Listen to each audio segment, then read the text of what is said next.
Siempre estamos a la vanguardia de las inversiones activas en bonos y acciones. Para más información, entre en nuestra página web bontobel.com/am. Bontobel Asset Management, su especialista global en fondos de inversión.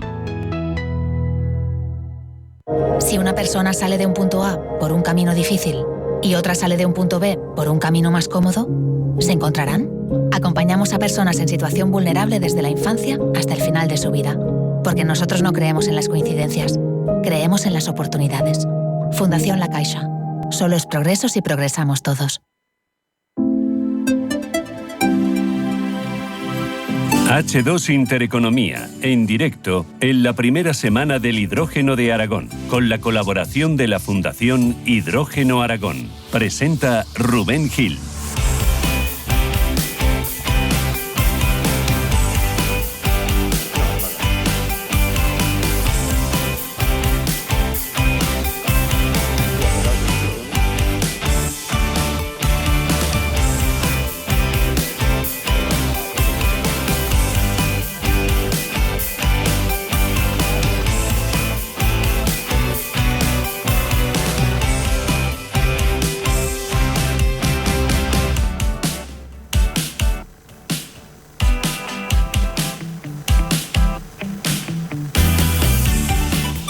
De la mañana, es una hora menos en Canarias y hasta aquí nos hemos venido hoy a hablar de hidrógeno, porque Aragón es desde ayer, lo viene siendo ya hace un tiempo, pero sobre todo desde ayer la capital mundial del hidrógeno, porque arrancaba esa primera semana del hidrógeno de Aragón. Ya que estamos en Zaragoza, en este día lluvioso, me van a permitir el guiño, el recuerdo, el homenaje para una persona que siempre nos ha querido mucho en esta casa. Es José Luis Izuel, el presidente de Hostelería de España, que nos dejaba ayer, que fallecía ayer muy joven, 63 años, que ha sido presidente de la Asociación de Restaurantes de Zaragoza, que ha sido miembro también pleno de la Cámara de Comercio de Zaragoza y que siempre ha sido la voz de la hostelería en los últimos años. Recordarán que hemos hablado con él muchas veces desde la pandemia y siempre estaba ahí ayudando por y para los hosteleros, así que nuestro recuerdo, ya que estamos hoy en Zaragoza, una tierra que él quería bien, una tierra que le quería él muy bien.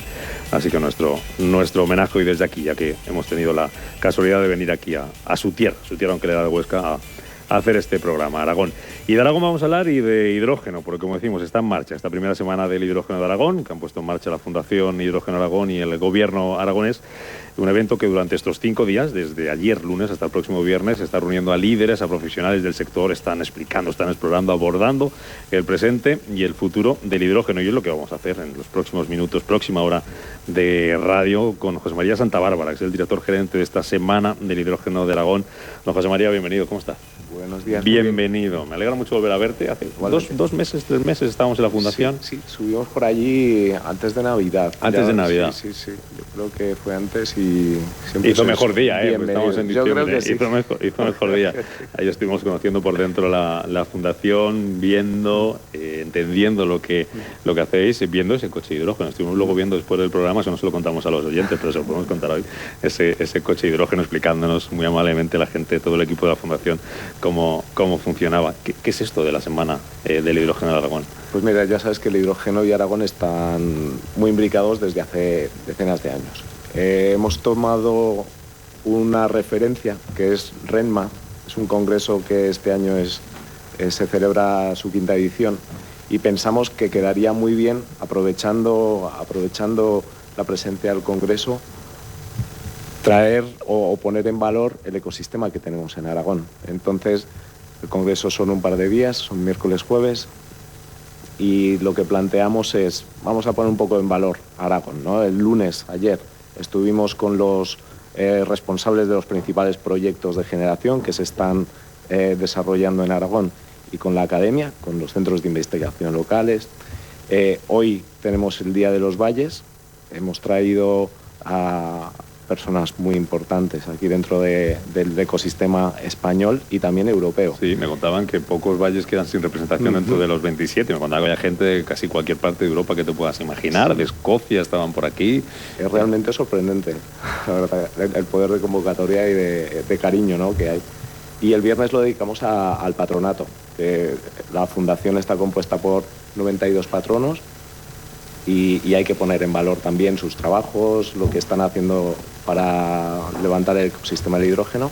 Así que el viernes será su día. Bueno, luego te pregunto más cosas sobre esta semana del hidrógeno de Aragón, porque quiero presentar también al resto de la mesa que nos acompaña. Aquí sede de la Caja Rural, que es un sitio espectacular. O sea, no sé si había algún sitio mejor, seguro que sí, porque en Zaragoza, o igual al menos, en Zaragoza hay sitios muy chulos para poder celebrar un evento como este y un programa de radio. Así que agradecimientos también por la acogida. Con nosotros Mar Paños, que es la directora general de Promoción Industrial e Innovación del Gobierno de Aragón. Mar, bienvenida.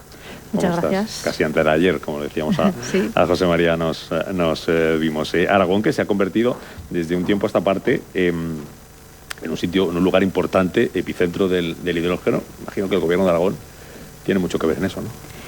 Bueno, ya hace 20 años el Gobierno de Aragón impulsó, junto con empresarios y la academia, la creación de esta fundación del hidrógeno. Desde entonces, desde el Gobierno de Aragón se está muy comprometido con el apoyo a la fundación, tanto a nivel de ayudas en algún caso como apoyo institucional, etcétera, porque entendemos que ya unos visionarios hace 20 años detectaron el poder del hidrógeno, su capacidad industrial y de futuro, de descarbonización de la industria, sostenibilidad, también como vector energético, y gracias al trabajo de la Fundación y del Gobierno de Aragón durante todos estos años, hemos conseguido atraer a Aragón una serie de proyectos que son emblema, son robustos, son maduros, tienen futuro y así han sido reconocidos, porque Aragón, dentro de la subasta, la primera subasta del Banco Europeo del Hidrógeno, con 6 proyectos en toda Europa, 3 en España,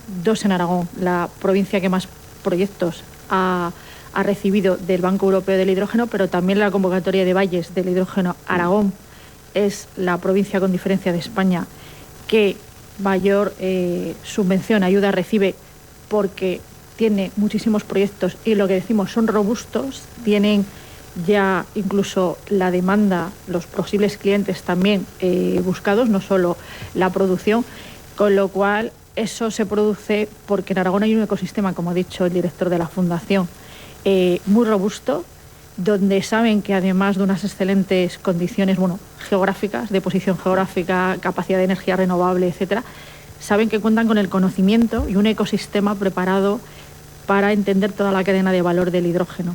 Entonces, desde el Gobierno de Aragón seguiremos muy comprometidos, tanto con la Fundación como con todo el ecosistema, para que Aragón siga siendo un referente y un ejemplo para toda Europa. Luego te pregunto más cosas, lo que está haciendo el Gobierno también para atraer proyectos, para facilitar la vida a esos proyectos, ¿no? Que se compite no solamente con España, se compite con cualquier parte del mundo, y el mundo es muy grande.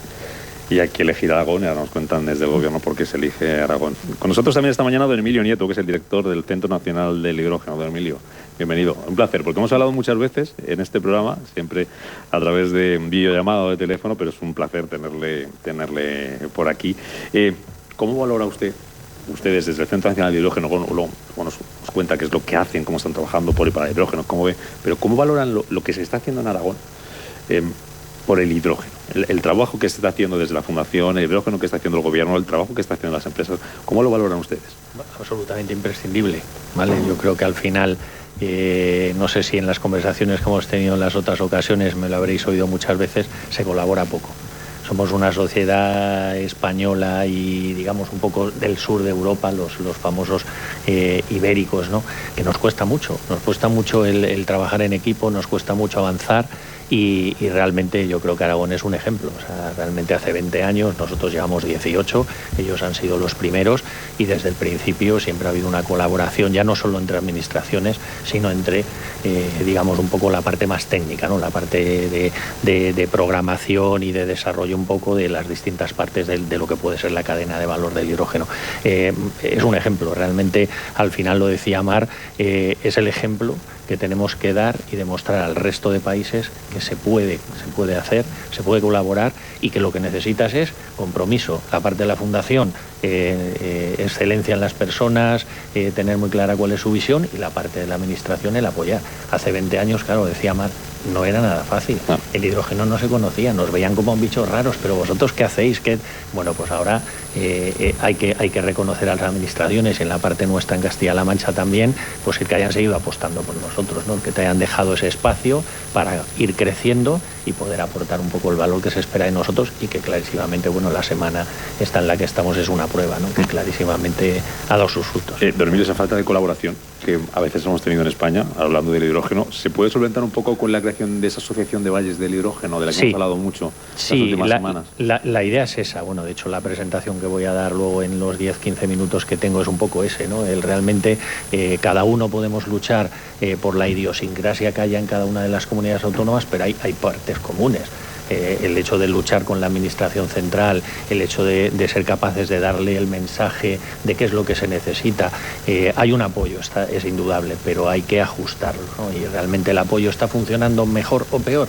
Eso es un poco lo que nosotros tenemos que decir, y ellos son, y de hecho un poco la demostración del nuevo equipo que hay ahora en el Ministerio de Transición es esa, ¿no? Es intentar de alguna manera ponerse a nuestra disposición y ajustar un poco aquello que no está engranado y engrasado para ser capaces. Y la alianza lo que consigue es intentar utilizar las experiencias de desarrollo de otras instituciones y otras comunidades autónomas y ponerla en valor intentando sumar, ¿no? Completamos la mesa, si os parece, con Belén Gallego, que es la consejera delegada de Data Insights y responsable de la organización de RenMat Hidrógeno. Belén, bienvenida, buenos días. Muchas gracias, bienvenido. Sí, bienvenido, que estamos en vuestra casa. RenMat H2, ¿qué es exactamente qué? Porque como nos adelantaba José María, tiene lugar jueves y viernes, ¿no? Para cerrar esta semana del hidrógeno en Aragón. Es el miércoles y jueves. Miércoles y jueves. Sí. Pero sí, efectivamente, ya hace 5 años que empezamos con RenMat de hidrógeno. Nosotros somos una empresa que ayudamos a los sectores a que se desarrollen más rápido a través de la información, de que se junten todos en un lugar y que se empiezan siempre a hacer partnerships, ¿no? En estos eventos. Seguimos varios sectores de descarbonización claves, como el almacenamiento, el hidrógeno.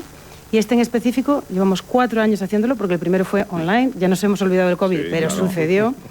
Y desde siempre hemos trabajado mano a mano con la Fundación de Hidrógeno de Aragón y con el Gobierno de Aragón, porque estaba claro que a nivel europeo y a nivel de España realmente iban muy por delante del resto de las comunidades autonómicas españolas. Es verdad que no son el único lugar en el que ahora se dan proyectos, pero que está muy por delante, no solamente en proyectos, sino también en tejido industrial, que yo creo que es clave, porque al final la idea de desarrollar el hidrógeno es que se desarrolle un sector de fabricación y de conocimiento europeo y en España. Esa es un poco la clave que queremos conseguir aquí. Y bueno, nosotros lo que hacemos es dar un poco las respuestas a los mayores retos que tienen las empresas y juntarlas todas para que lo hablemos y adelantemos un poco como decían. Entonces, sí, pues tenemos, yo que sé, los grandes, tanto desde las instituciones al MITECO, a la Comisión Europea, al Banco Europeo del Hidrógeno, la CNMC, las grandes empresas como Repsol, Moeve, Iberdrola, EDP, Acciona, Enagas, por ejemplo, y muchos consumidores también como ALSA, la Asociación Española del Amoníaco, CAF, etcétera. ¿Cómo ha cambiado el panorama en 5 años que lleváis vosotros con RenMat? ¿Cómo ha sido, no sé, el primer año un poco online, que era un poco puesta de partida? ¿Cómo ha evolucionado? ¿Cómo habéis visto desde RenMat Hidrógeno evolucionar el sector, evolucionar Aragón también de la mano en estos últimos 5 años? Yo creo que sobre todo, y también lo abro vosotros para ver cuál es vuestra opinión, yo creo que sobre todo lo que se ha visto es que al principio había como mucho interés en entender lo que es el hidrógeno y hubo una viralidad masiva de muchísimo interés, y ahora las cosas ya están empezando a caer y se están empezando a concretar. Y entonces cuando hay algo que es innovador y que todo el mundo quiere entender y las empresas quieren entrar, realmente no siempre es la mejor solución para esas empresas. Entonces empezamos a ver ya un poco más de madurez, si te gusta. Y que lo que sucede es que en Aragón realmente las empresas ya estaban más maduras al empezar. Y las otras empresas los otros se están como poniendo a esa altura, yo creo. Y bueno, y ahora ya vemos por primera vez proyectos de verdad, que hasta ahora eran solamente de prueba, y los proyectos de verdad, y cómo se diseñan, y cómo se mejoran, y cómo es la eficiencia, cómo son los modelos de negocio. Para mí, realmente, en 5 años se ha avanzado muchísimo y nos queda todavía mucho por avanzar. Os veo a sentir, o sea que abro la mesa, Mar. Sí, no, como bien dice, en Aragón sobre todo, y yo lo he mencionado también en mi intervención, hay proyectos muy maduros por la experiencia, por el ecosistema industrial precisamente, con la ayuda de la Fundación, de la Academia. Hay proyectos muy maduros y que algunos ya van a ver la luz, o sea, de estar construyéndose, produciendo finales de este año, principios del que viene. Y hemos sido también pioneros en tramitación administrativa de estos proyectos que eran muy novedosos también para la administración a nivel medioambiental y de otros trámites de seguridad industrial, etcétera. Entonces, si vemos, lo comentábamos antes, que ha habido en estos años a lo mejor un hype por la novedad, también por el impulso y por todas las ayudas, todos los fondos europeos que han salido, pero ahora puede parecer que se está frenando y no es así. Lo que yo creo es que determinados proyectos que al calor de ese boom del hidrógeno se presentaron, pero a lo mejor no se estudió si era lo mejor para esa empresa, para esa industria en ese momento, pues a lo mejor han visto que no y se han frenado, pero los que realmente están maduros y tenían un buen plan de negocio, habían hecho un estudio de sus necesidades y también del entorno, son posibles clientes, la industria que hay alrededor, etcétera, van para adelante y desde luego en Aragón empezaremos a ver ya finales de este año, próximo año, proyectos reales produciendo. O sea que en ese sentido estoy totalmente de acuerdo y al hidrógeno le queda mucho futuro. José María y Emilio. Pues si me permites, y no sé, creo que no lo hemos hablado, pero seguro que Emilio coincide, el tipo de preguntas que nos hacen ahora a los centros tecnológicos es muy diferente a la que se hacía hace un tiempo. Hace un tiempo era más gente intentando entender cómo funcionaba aquello, por dónde iban a tirar las cosas, y ahora es que tengo que elegir un tecnólogo, me tenéis que dar apoyo, elijo esta tecnología o esta otra, qué rendimiento tiene este equipo a largo plazo. Han cambiado mucho las cosas, mucho. Y eso significa que la gente está empezando a aterrizar esos proyectos que al principio eran una entelequia, una idea, ahora ya creo que se han metido los bancos por en medio y ya tiene que la cosa se pone seria, ¿sabes? Esa es la sensación que tengo, no sé, Emilio, ¿cómo lo ve desde el centro? Sí, a ver, está claro. Yo creo que al final el hidrógeno llevamos casi siglo y medio utilizándolo como materia prima. Es una materia prima clave en algunos sectores como puede ser fertilizantes, la parte química y la parte, digamos, de petroquímica, ¿no? de la producción y el fraccionamiento de fracciones del petróleo para dar lugar un poco a todo lo que queremos sustituir con el hidrógeno, ¿no? Entonces, no es desconocido. Lo que es desconocido es la escala. ¿Vale? Entonces ahora mismo cuando nos preguntan, y de hecho lo hemos hablado José María y yo muchas veces, oye, ahora resulta que es que el que te pregunta es que no tiene ni idea, ¿no? Es que no está en escala. O sea, no es que la tecnología no esté madura, la tecnología está madura, lo que pasa es que no está en escala. Y para estar en escala necesitas la colaboración que hemos hablado antes de toda la cadena de valor. El banco que te dé dinero, el ministerio que te dé subvenciones. Entonces eso es lo que ha cambiado. Y de hecho, lo comentábamos también antes, decía, cuando vas a un sitio y te hablan de algo que no has oído, entonces dices, entonces esto está funcionando, ¿no? Porque al final vas a muchas reuniones que hay de hidrógeno. De hecho, además, José María y yo lo hemos hablado muchas veces, que podíamos no aparecer por el despacho. O sea, tú podías estar todo el día saltando de sitio en sitio en eventos de hidrógeno.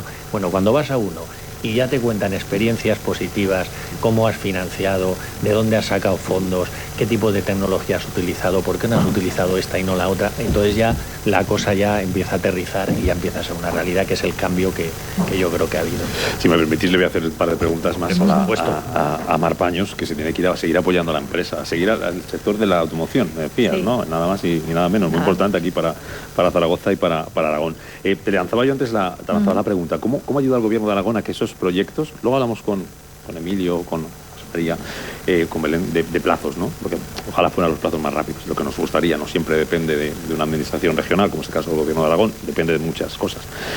¿Cómo está ayudando el gobierno de Aragón para que proyectos que se puedan ir a otro sitio aterricen aquí, se fijen en Aragón, quieran venir a poner ese proyecto, esa primera piedra aquí en Aragón, para seguir creciendo?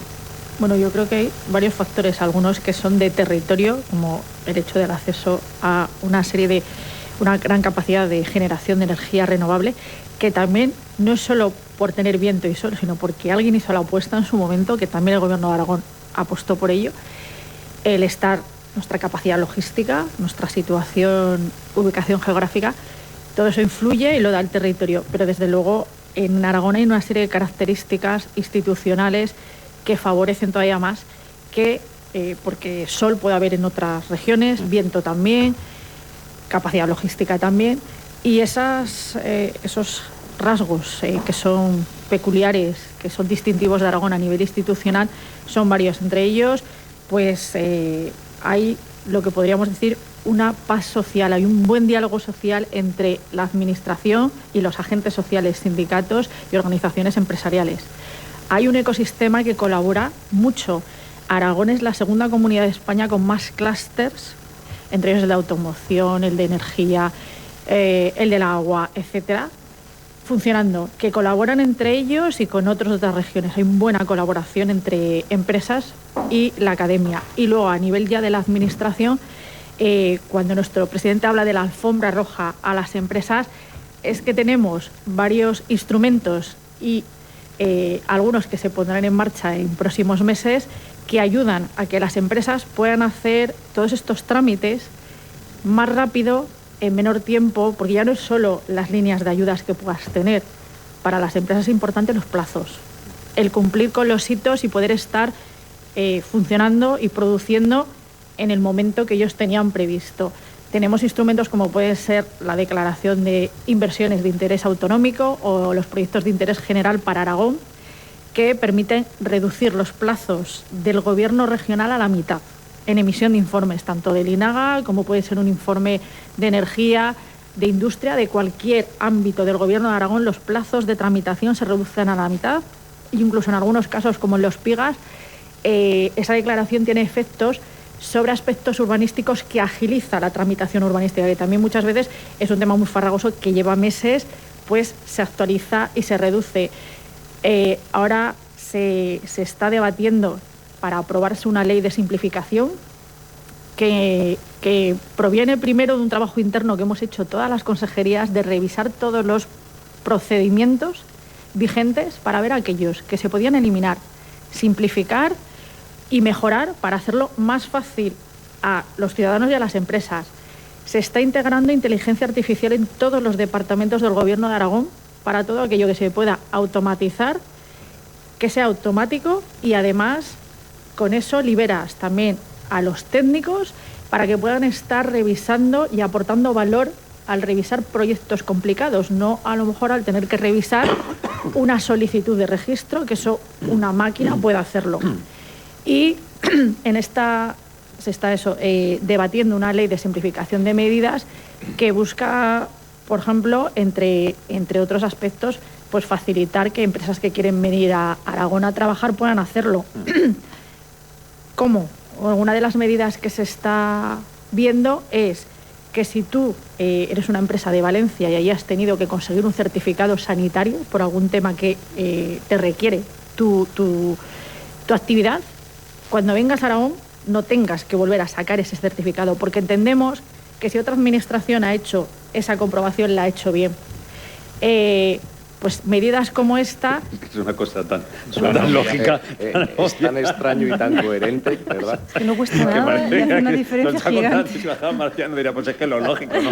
Pero no siempre lo lógico. Sí, pero no, es verdad que no siempre lo lógico, porque durante el gobierno de José María Aznar se puso en marcha una ley de mercado único, pero el Tribunal Constitucional, por una serie de artículos, la derogó, no se pudo volver a implantar y se busca un poco seguir con ese espíritu de facilitar y de no poner barreras entre las propias comunidades autónomas, barreras internas en España.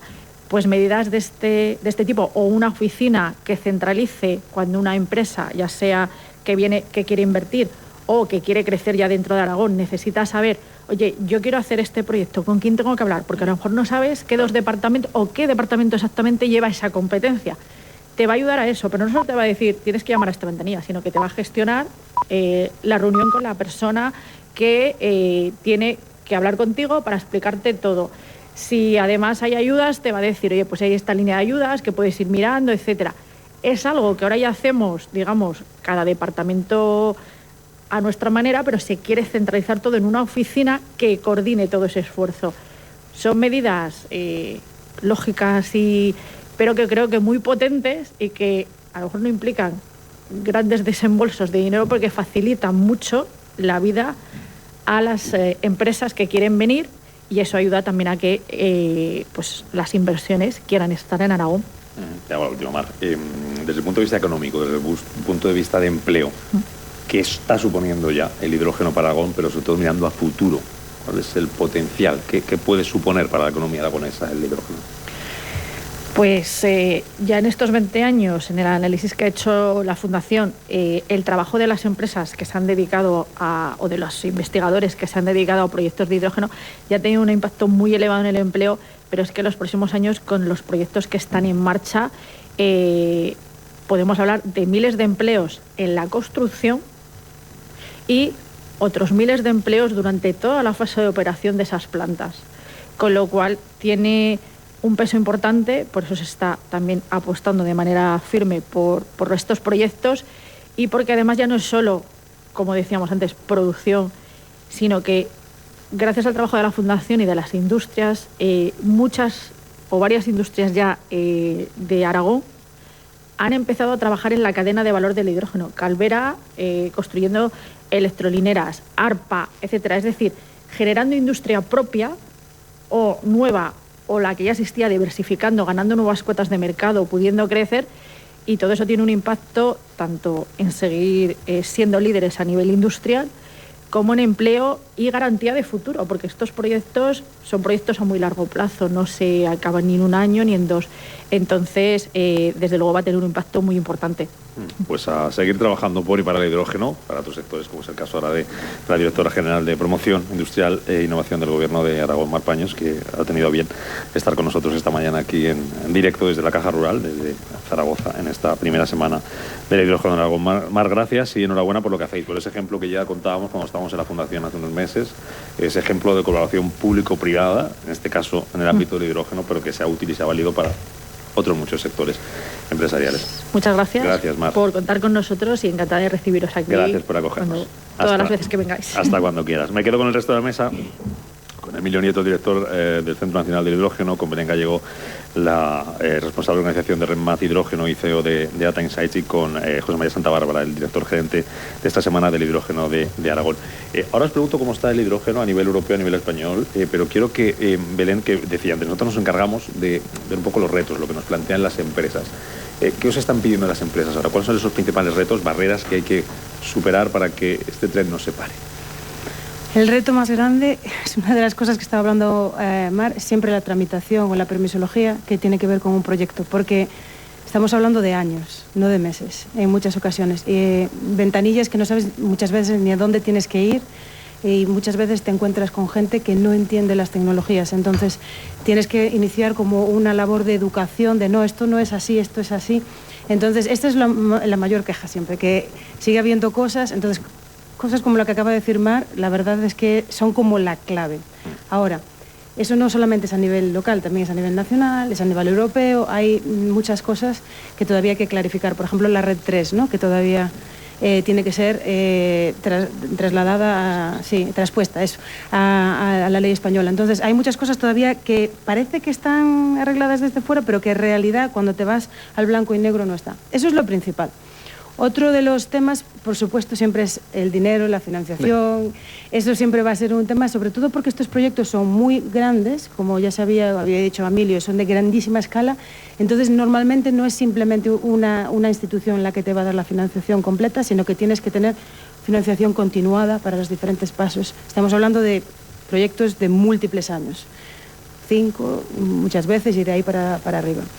Y después otro tema es muchas veces también temas técnicos y de cadena de valor, porque como está iniciando el sector, a lo mejor tú estás buscando ponte un electrolizador de determinadas características y tienes que esperar, hay cuellos de botella, o a veces que no te lo dan en los plazos que te hubiese gustado, y que a lo mejor no hay tanto conocimiento de la diferencia, porque no están demasiado estandarizados. Entonces hay mucho, la verdad, que todavía que aprender, ¿no?, y que avanzar. Yo diría que esos tres son los principales. ¿Y clientes? ¿De clientes cómo está el panorama? Porque cuando hablaba Mar, decía, aquí lo que tenemos en Aragón es clúster industrial, es automoción, todos estos centros logísticos. A mí se me viene a la cabeza, ¿son clientes o potenciales clientes que puedan consumir hidrógeno el día de hoy o el día de mañana? Y eso es importante para que la rueda siga girando, ¿no? Don Emilio, porque si no hay clientes no va a haber producción y entonces no vamos a empezar nunca. Sí, es evidente, ¿no? Yo creo que un poco el cambio que ha habido y y lo comentábamos antes con el tema de los proyectos, hay proyectos que se anuncian y se caen y no continúan, no tienen esa flexibilidad como para poder absorber un poco todos esos cambios de regulación y legislativos que están ocurriendo porque es necesario y que van a ocurrir. La Comisión Europea ha sacado una serie de principios con los cuales hay muchas empresas con los que no está de acuerdo porque no les dan esa flexibilidad para poder ser rentables. Al final, o sea, las empresas están para ganar dinero y evidentemente es una nueva tecnología y es más costosa. O sea, yo siempre pongo el mismo ejemplo y de hecho José María me lo ha escuchado muchas veces. El tema fotovoltaico. Hace 15 años las placas fotovoltaicas costaban un congo y solamente había muy poquitas personas que tenían esa capacidad para hacer la integración. Ahora mismo casi te la regalan. O sea, ahora mismo tú la placa fotovoltaica no te tienes que preocupar. Vale, vienen de China y todo lo que tú quieras, pero la tienes, es algo que está. Aquí es lo que está pasando con el hidrógeno. La gente que desarrolla esos proyectos dice, venga, va, pues yo ya tengo ese compromiso y tal. No me he preocupado de a ver quién me lo va a utilizar. Es absurdo que tú planifiques 20 megavatios que vas a sacar pues del orden de cerca de 4.000 toneladas al año. ¿Quién te las va a comprar? Es que no es rentable ese proyecto si no tienes a alguien que ya de por sí, bueno, pues eso ha ido adaptándose y ha ido cambiando, ¿no? Y entonces ahora ya los proyectos que se están poniendo encima de la mesa ya vienen de la mano dentro de lo que puede ser ese consorcio de gente que va a utilizar usuarios finales, empiezas a trabajar con gente que está en la parte renovable, empiezas a trabajar con los fabricantes de los equipos, sean electrolizadores o no, por lo cual al final digamos que tienes toda la gente del equipo metidos dentro del mismo consorcio y hay. Y luego otro comentario, antes de darle paso a José María, que seguro que me va a complementar mejor de lo que puedo explicarlo yo, es el tema de proyectos grandes o proyectos pequeños. Los dos. O sea, los grandes te permite generar economías de escala y reducir costes, pero es que los pequeños te permite tener localmente y en la región una cantidad de hidrógeno para poder hacer esas pruebas en nuevas aplicaciones. Entonces, al final, claro, a nosotros nos preguntan, ¿y estás a favor o en contra? No, estoy a favor de todos, pero grandes y pequeños, los dos. Pequeños, chiquititos, de megavatio, de algún décimo de megavatio, pero ahora, claro, ahora si no hablas de gigavatios estás absolutamente obsoleto. No, las dos son absolutamente imprescindibles. Pues María. Qué verdad más grande. Es que Emilio cuando habla es para escribirlo en piedra, pero es que es así,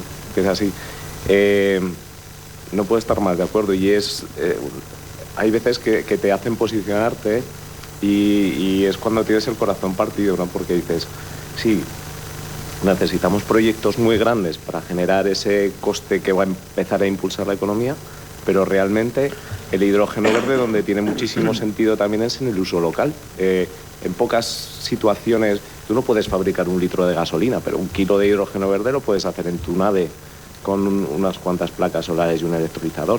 Eso te puede dar pie a empezar a investigar, a aprender, a conocer, a resolver aplicaciones que de otra manera no podrías. La situación en la que estamos ahora con respecto al hidrógeno yo creo que es tremenda, es espectacular. ¿En qué punto estamos y cómo os lo imagináis el futuro del hidrógeno en España y en Europa, ¿no? Que parece que desde la Comisión, veremos ahora esta nueva andadura que ha echado a andar hace un par de meses, la anterior sí que se impulsó mucho con todo esto, el Banco del Hidrógeno, con las subastas. ¿Y qué papel puede jugar España? ¿Y nos lo podemos creer de verdad? Esta vez que tenemos una oportunidad que a lo mejor otros tres los hemos perdido y que empieza ahora a ver si llegamos a tiempo. En teoría tenemos una oportunidad única que no hemos tenido nunca, es de autoabastecernos, de ser un poco el generador de Europa, pero sí, eso es, yo creo que es cierto. ¿De qué va a depender? Que lo seamos, que no se nos vaya el tren, que el despertador suena a tiempo. Esta vez sí. Colaboración. Correcto. Luchar por proyectos de país, que es lo que realmente yo he hecho muchas veces en falta, ¿no? Realmente hay empresas que no están metidas dentro del sector y piensan que yo le encargo a Pepe, a Juan y a Antonio que me pongan la planta y viene el CEO y aprieta el botón. No, es que aprieta el botón, pero tío, o sea, va a cagarla. O sea, seguramente hay partes de esa cadena de valor que no va a estar perfectamente integrada. ¿Por qué? Porque es una tecnología novedosa, en esa escala no la has hecho nunca y tienes que hacer esa integración del año y medio de cualquier proyecto industrial, los grandes. Ahora, los pequeñitos, pues es más manejable, claro, porque los pequeñitos, los fabricantes, ya han hecho esos tamaños de stack, con lo cual ya los tienen perfectamente estandallados, ya los conocen, entonces tú puedes jugar con ese tema. Entonces, para mí, para que sea una realidad, nos lo tenemos que creer, y me parece que una palabra que ha dicho José María que es clave, autoconsumo. Es decir, a mí me encantaría que el H2Med, que está previsto para que el 2030 sean 2 millones de toneladas, antes de mandar esas 2 millones de toneladas, las podamos consumir nosotros, ¿no? Y lo que me sobre, pues entonces sí que lo mando para que se pongan contentos los franceses, sobre todo los alemanes. Pero si yo tengo consumo aquí, oye, mi objetivo de gobierno es intentar que se consuma aquí. ¿Vamos tarde o no a nivel de la cadena de valor? Hombre, a ver, no tenemos fabricantes de electrolizadores del tamaño que hay en otros países de Europa, pero a verlos los hay. Y fabricantes de pilas de combustible, pues vamos a intentarlo. ¿Vas a aprovechar el tiempo? Sí. ¿Cuánto? 10 años. Los grandes van a ir a por ti, van a bajar costes y van a tal. Bueno, vale, pero tú en esos 10 años tienes esa capacidad para poder avanzar. Yo creo que es colaboración. Y que se produzca aquí, ¿no? Evidente. Evidente. Es generar el ecosistema, potenciar ese ecosistema para que tengamos que enviar a Europa la mínima cantidad de hidrógeno que lo usemos aquí. Yo quería hacer una cosa, que es que a lo mejor no lo hemos dicho, pero todos lo sabemos, ¿eh? Lo que pasa es que a lo mejor no lo hemos dicho aquí, a lo mejor hay gente en la audiencia que no lo sabe, que es que literal el 70% del precio del hidrógeno es el precio de la electricidad. 70, bueno, ahí depende, hay maestrillos desde 60 a 80. Y España tiene una capacidad de renovables que ahora mismo no tiene nadie más en la Unión Europea. Esta es la realidad. Y tenemos esa capacidad y tenemos uno de los precios más bajos también. Entonces, estamos en el momento adecuado, en el lugar adecuado. ¿Qué tiene que suceder? Bueno, pues que esto se convierta en un hidrógeno también renovable, también de precio bajo. Y eso es un poco lo que estamos aquí intentando hacer, ¿no? Y nos va a llegar una serie de años, una serie de innovaciones, pero que poder llegar ahí se puede. Y al final yo quiero también poner en valor qué significa esto para toda España y para toda Europa. Y es que nosotros somos dependientes directamente de Qatar, de Arabia Saudí, para los combustibles, tanto el gas como el petróleo. Entonces, cuando tú eres 100% dependiente, no estás en una muy buena situación. En cambio, esto lo podremos crear nosotros dentro de nuestro territorio y dejamos de ser dependientes. Entonces, para nosotros, yo creo que a 50 años, a 100 años, esto es casi que de vida y muerte, porque cierras esa dependencia. Entonces, para mí es absolutamente clave que sigamos adelante todo lo que podamos y que en España tenemos una capacidad para producir muchísima electricidad renovable, muchísima. Y ese todo se puede aprovechar. Ya que hablamos del precio, importante, Emilio, José María, el tema del precio competitivo, ¿no? Para el hidrógeno, para que podamos competir, ¿no? Sí. ¿Eso cómo va? ¿Cómo lo estamos haciendo? ¿Cómo estamos? ¿En qué punto se va a ajustar esto? Es una de las claves también, imagino, ¿no? Es lo principal. Tenemos ese índice de referencia MICAS, está por los 6 euritos más o menos. Seguramente hay que bajarlo. Ahora, ¿cuál es el precio justo, ¿no? Como que el programa de la tele, ¿no? Depende de la aplicación también, ¿no? Porque, por ejemplo, por poner un ejemplo que la audiencia seguro que entiende muy bien, la implicación de utilizar hidrógeno renovable para fabricar acero y con ese acero fabricar un coche es cero. O sea, prácticamente si tú te vas a comprar un coche que te cuesta 10.000 euros, el que te cobren 10.100 es que es ridículo. O sea, tú vas a pagar los 100 euros, es que no te vas ni a dar cuenta. Y en cambio vas a poder decir que tu coche ha salido con una etiqueta que te van a decir que es fabricado con hidrógeno renovable. Claro, cuando te vas a sustituir ese hidrógeno por el hidrógeno gris que está actualmente utilizándose en fabricación de fertilizantes, por ejemplo, pues evidentemente, pues claro, o sea, tú a Fertiberia, por poner un ejemplo, no le puedes decir que vaya a vender a India el kilo de fertilizante verde, porque los indios le mirarán y dirán, ¿que no me lo quieres vender? Mirarán a los asiáticos y los asiáticos llegarán a cubrir ese hueco, ¿no? Entonces, es ahí en donde, o sea, hay como distintas escalas y distintas aplicaciones, igual que, por ejemplo, a ver, me voy a tirar a la piscina, o sea, yo el vehículo ligero no lo veo, o sea, no lo veo ahora. El vehículo ligero, ¿cuándo va a entrar? Cuando haya instalaciones de infraestructuras de hidrogenera para poder llenar los vehículos.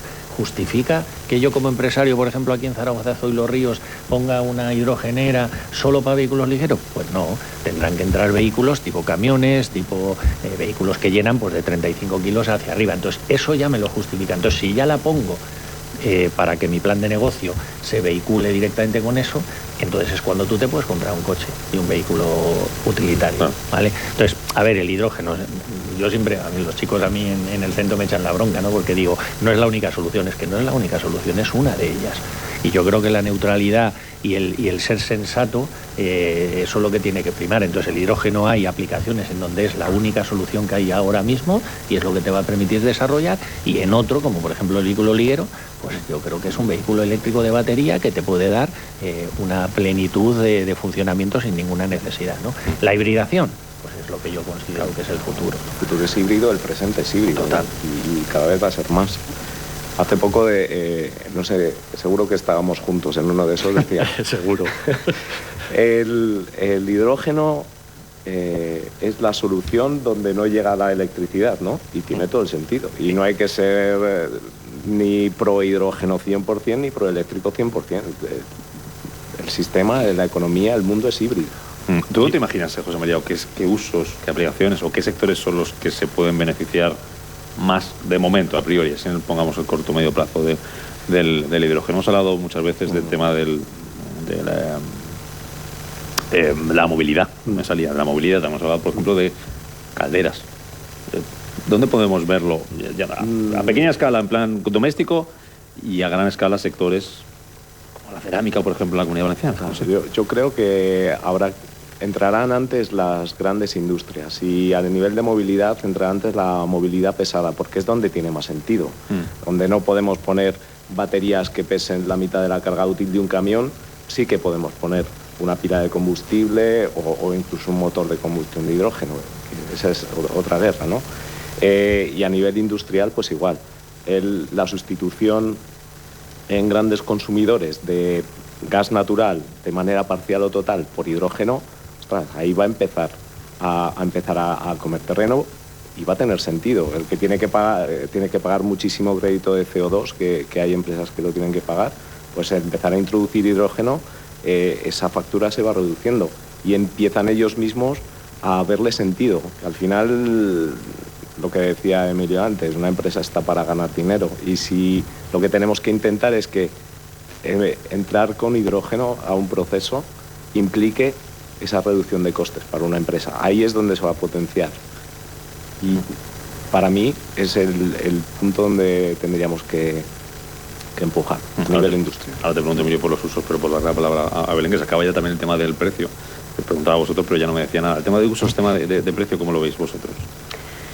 A ver, la realidad es que depende, bueno, lo ha dicho muy bien Emilio, que es que depende de lo que tú estás, si es para cambiar el petróleo o la gasolina que le estás metiendo a un coche, tienes mucha más capacidad de que el precio sea más alto y aún así sea competitivo, que cuando estás hablando de lo más común, que yo creo que es cuando decimos que el precio es alto, lo estamos comparando con lo que es el hidrógeno gris, que básicamente viene del gas.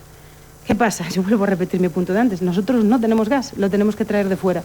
Y a veces es carísimo y a veces es baratísimo. Depende mucho de eso. Aparte de la parte carbonizadora, que eso es otro tema. Entonces, el precio tiene que bajar mucho. Desde el punto de vista eléctrico, porque yo también hago mucho en renovables, lo que os puedo decir es que realmente las renovables en España son muy baratas, pero tenemos un problema de infraestructura grave. Un problema de infraestructura, hablo de redes eléctricas, de distribución, y eso es algo que también desde la Comisión Europea se ha dicho muchas veces, es el famoso no transition without transmission, o no existe la transición sin transmisión. Y yo os voy a decir, yo creo que a día de hoy el problema más grande, no solamente del hidrógeno, sino de muchísimos ámbitos, porque estamos pagando la electricidad en España, es una de las más baratas de Europa, pero sigue siendo 4 veces más cara que en Estados Unidos. Esta es la realidad. Entonces, tú a nivel empresarial es que no puedes competir, es imposible. Y aún encima después tiene como un 50 y pico % de impuestos encima.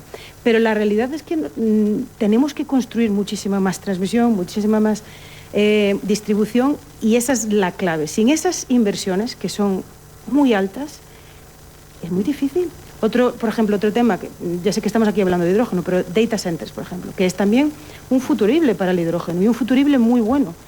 Pero la realidad es que tú ahora tienes, cuando vienen los data centers o los centros de datos aquí a España o a Europa, tienen que pagar 4 o 5 veces más que en Estados Unidos. Es que es una diferencia muy, muy grande. Y repito, no es porque las renovables no sean baratas, son baratas. Pero es toda la otra carga que existe en el sistema, porque al final las renovables son variables. Entonces, para mí, si me permitís, yo creo que la clave también es que arreglemos esa parte, que a lo mejor desde el punto de vista de hidrógeno no se ve tanto, pero que es clave, porque Lo suyo sería que estuviésemos en una red descarbonizada y que no tuvieran que ser, porque ahora mismo los proyectos de hidrógeno renovable en España tienen que ser de autoconsumo. Y eso, bueno, pues los hace más complicados. Los números son mucho más complicados y salen más altos.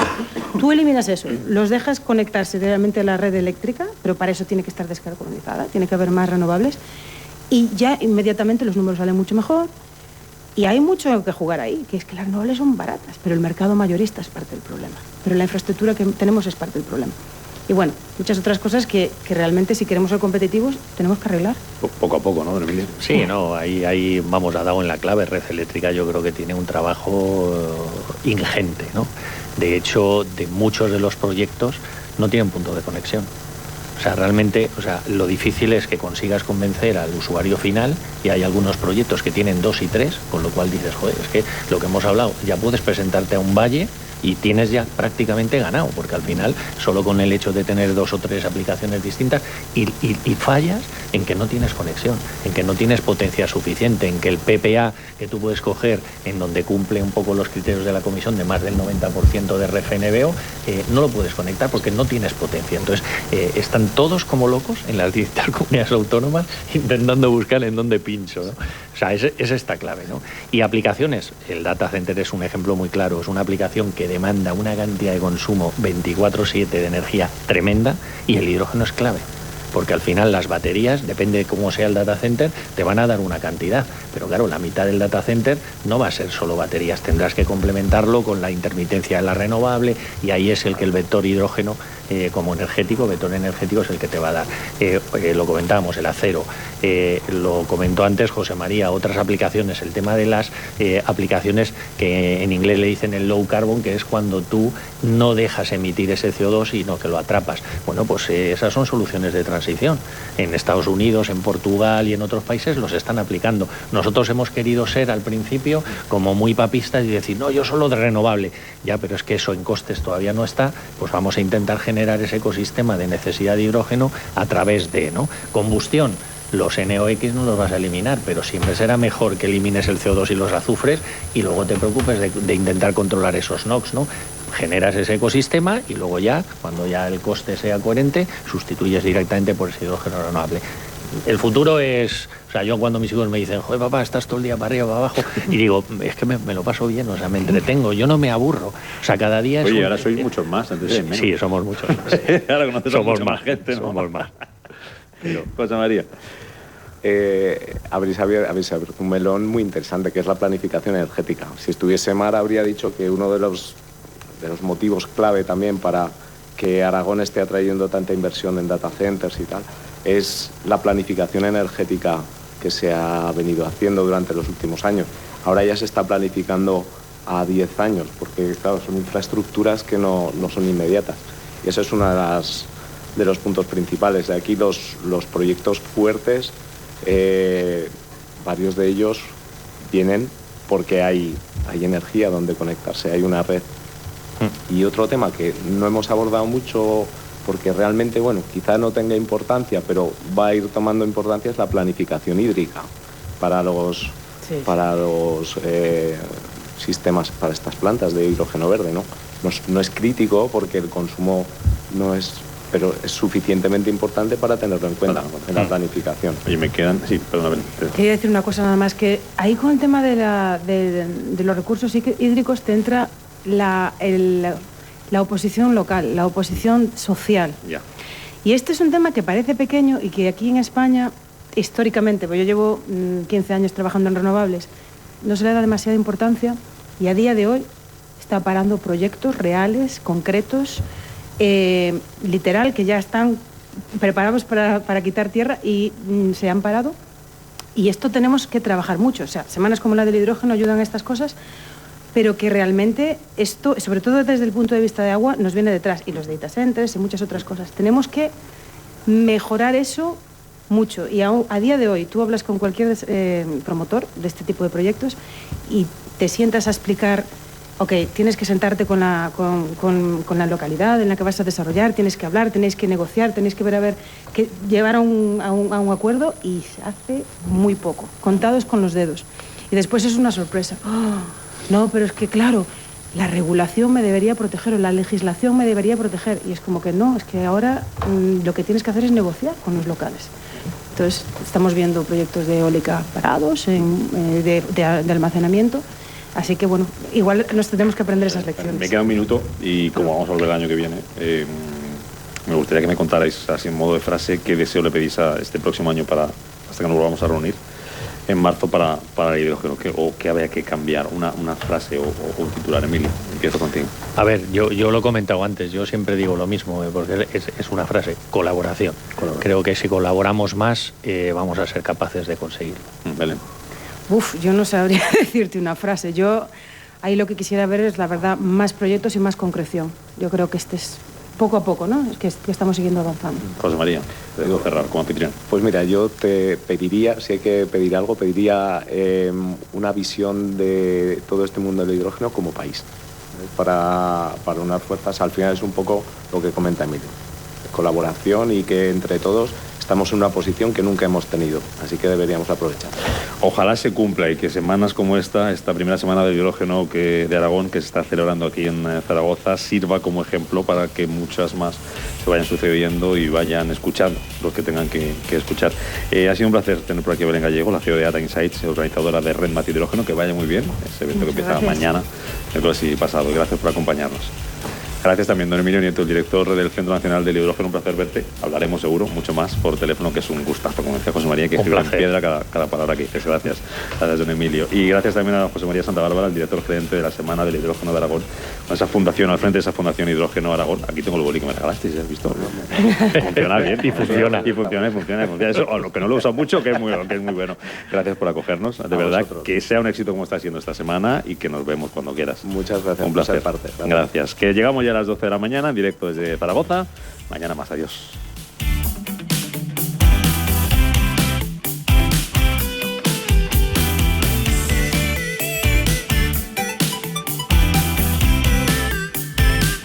H2 Intereconomía, tu espacio semanal sobre el hidrógeno. Porque en Radio Intereconomía apostamos por el sector energético y la energía limpia.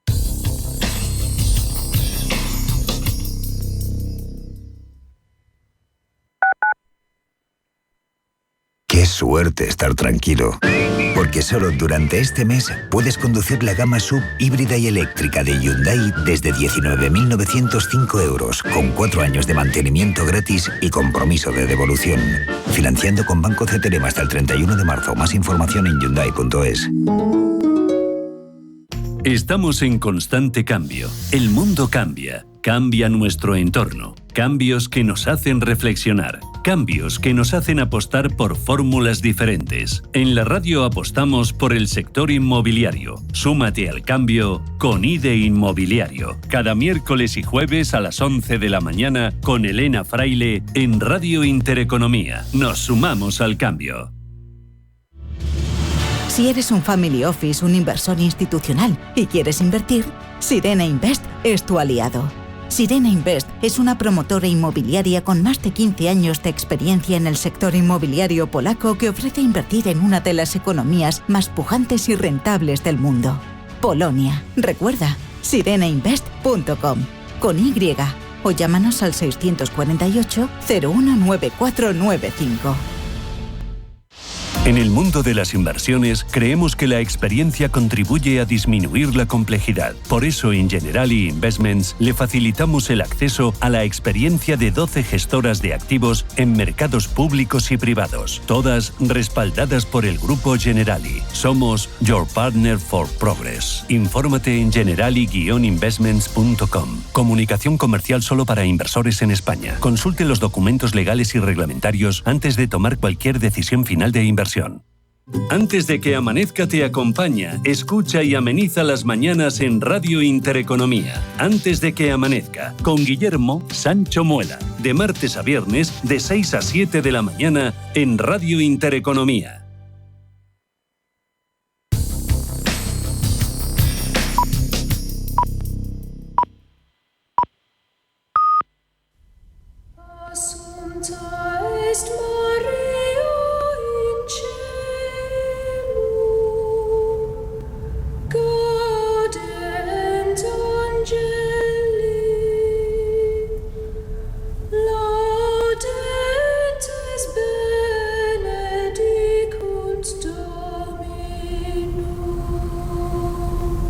Son las 12 de la mañana, las 11 en Canarias.